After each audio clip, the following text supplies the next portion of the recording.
Hello, welcome to Module 2. My name is Morgan Murphy, and I'm here with my colleague, Shivanya Jeter. Hello.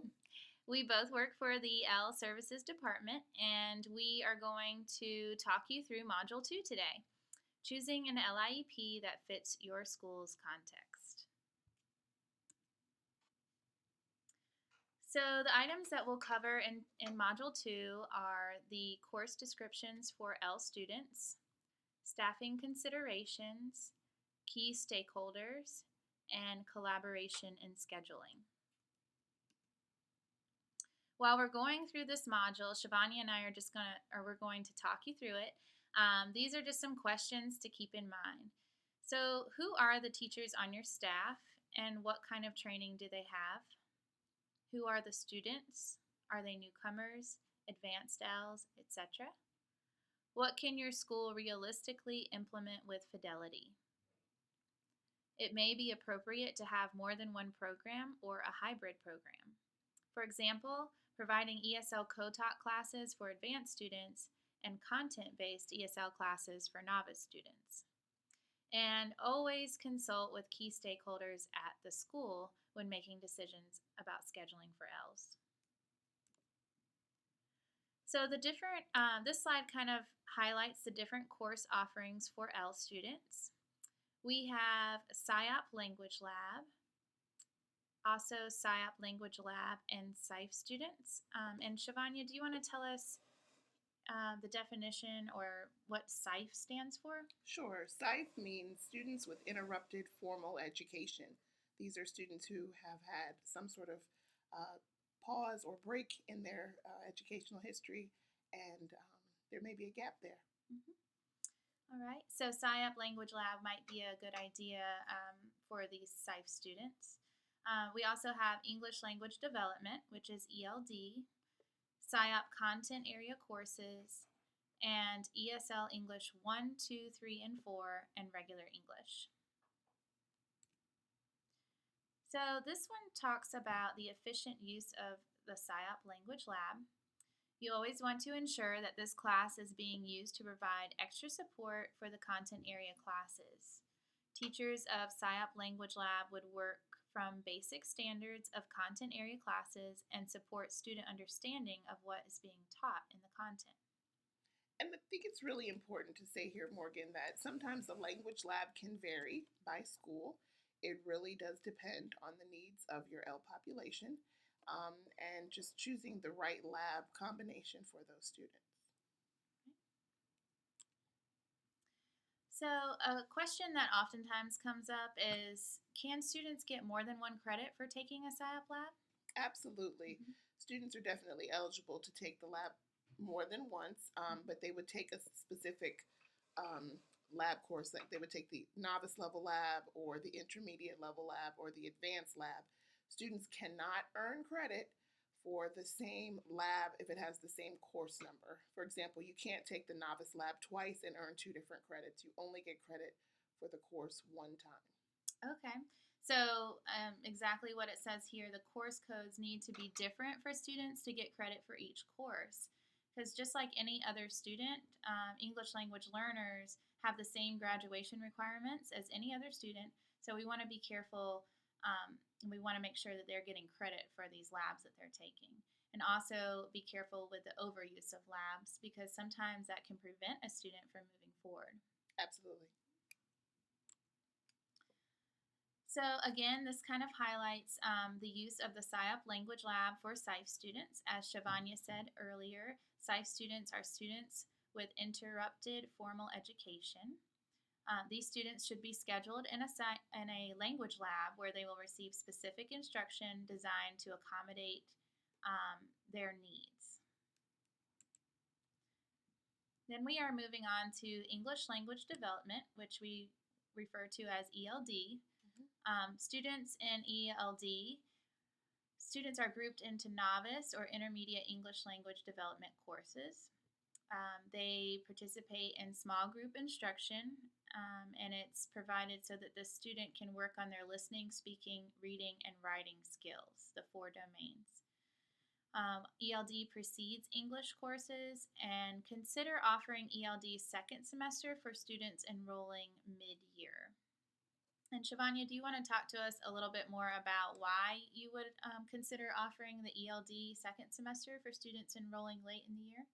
Absolutely. The ELD course, when offered second semester, it gives some of our newcomers a chance to get acclimated to the course, to the language, to the school, without putting the pressures on them of having to take an NCFE or an EOC immediately upon arrival. So, taking an ELD course gives them an opportunity to become familiar with the requirements for English language arts and will help them ultimately be successful when they transition into English 1, 2, 3, or 4. ELD kind of functions a lot like a foundations course, Okay. and it will help them as they transition into the regular English section. Well said. Thank you. You're welcome. Right. ESL students also can register for a SIOP course. SIOP classes should be offered whenever possible in the content areas, especially in EOC classes. If you have, this is an example, I guess.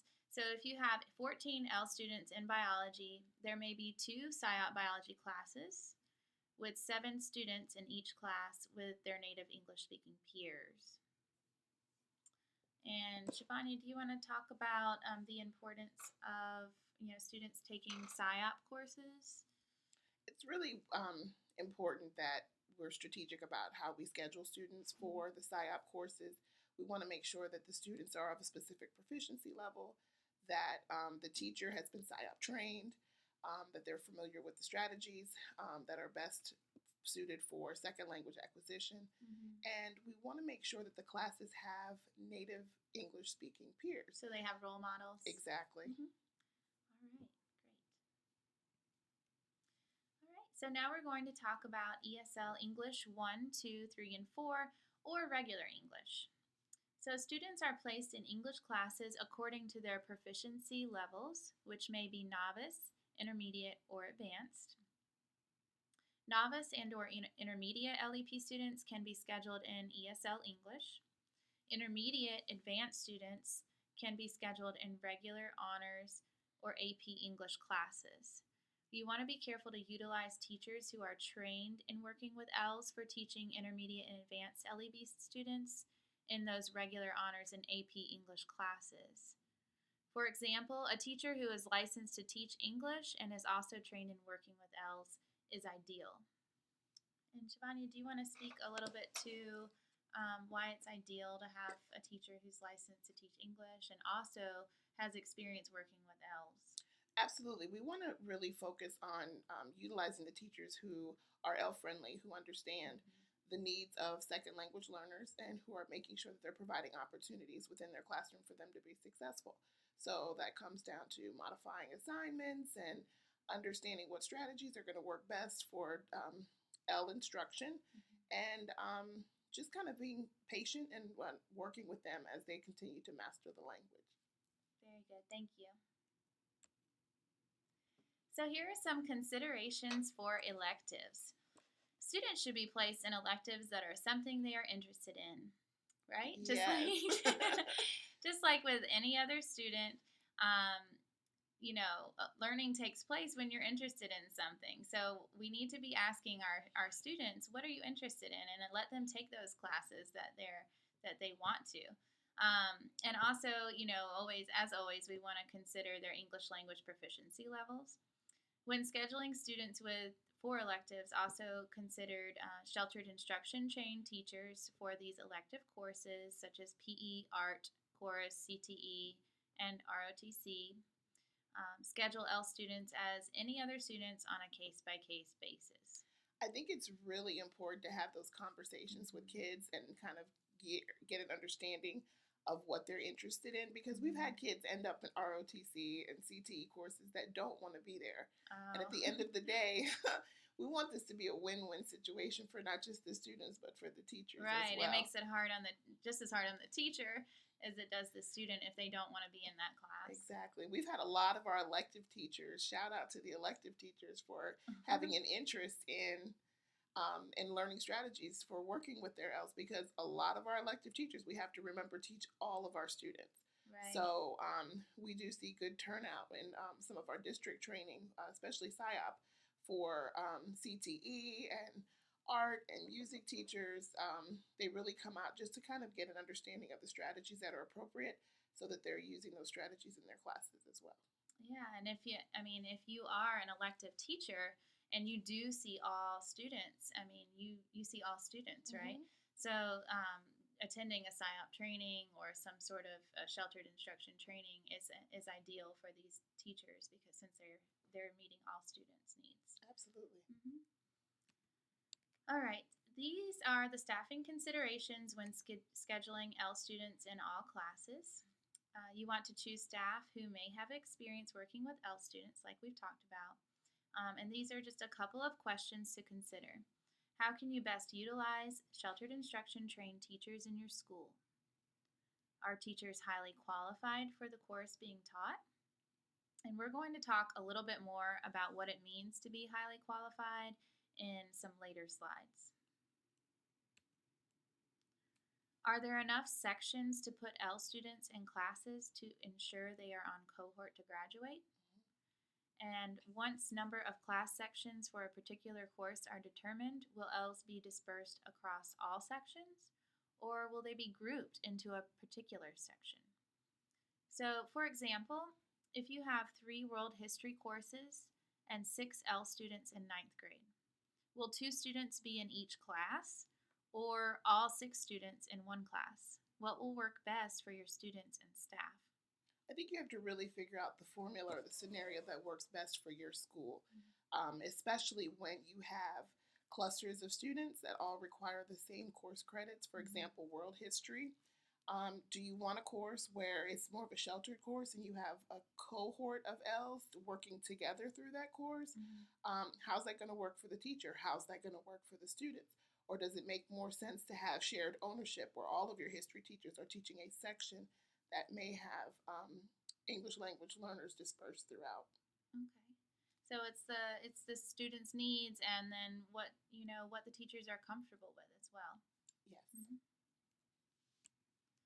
So now we're going to talk about the use of ESL teachers. Utilize teachers who are highly qualified to ensure teachers do not teach courses they are not qualified to teach. This is very important, especially for administrators to take note of which teachers are highly qualified and in what subject areas. An ESL teacher who is not highly qualified in a subject may co-teach with a content area teacher. ESL teachers may teach ELD, language lab, and other courses that they might be highly qualified in. Shivani, do you want to talk a little bit about, what it means to be highly qualified in the different courses that you can teach? Sure. As an ESL teacher, you have to be highly qualified and certified to teach ESL. Whenever you serve as teacher of record, this is critical. Okay. An ESL teacher cannot serve as teacher of record for students in an English language arts class if they are not also highly qualified and certified in English language arts. That's in addition to their ESL certification. Okay, so they're getting an ESL English course is a course in which, just like a regular English course, the students are getting credits for that course. Exactly. They're earning credits for English 1, 2, 3, or 4. Okay. And therefore, the teacher of record for those students has to be someone who's highly qualified and certified in English language arts, Okay. As well as their ESL. So if they are not highly qualified in English language arts, but they are an ESL teacher, they can still co-teach. Absolutely. Right. And that's typically what you'll find is you'll see the ESL teachers are paired up with a highly qualified English language arts teacher, Okay. and then the students are then served by both teachers. All right. And they can also teach ELD, English Language Development, Right. or a PSYOP language lab. Exactly. So ESL teachers are automatically highly qualified and certified to teach ELD and PSYOP language lab courses because they're ESL specific courses. It's just like a science teacher. You would never have a science teacher teaching an ESL class because that person, he or she, is not necessarily highly qualified and certified to teach ESL. That's a good way to put it. That makes a lot of sense. Thank you. You're welcome. And if you do want more information about the role of the ESL teacher, Module 7 is all about the role of the ESL teacher, and there's also a handout that you can print in Module 7 as well. All right, collaboration and scheduling. During scheduling, ensure collaboration with key stakeholders such as the following. Of course, we want to collaborate with the master scheduler. Yes. The master scheduler will be able to create a framework for all the courses, and they have an idea of who is going to teach which classes. Also, the counselor. The counselor considers language proficiency test scores, historical grades, and graduation requirements. And then last, the L committee. The L committee will be able to provide you with LEP data and recommendations. Yep. And of course, there are many other staff members in the building that you can collaborate with in making decisions on scheduling for ELs.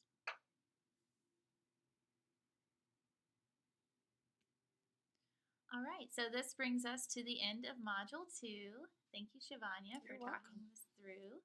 I've put some check for understanding questions here, so feel free to read through these questions and go back as many times as you wish into Module 2 and make sure that you fully understand the content in this module.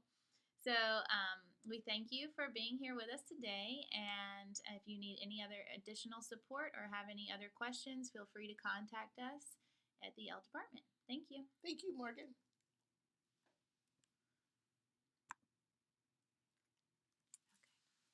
That was Okay.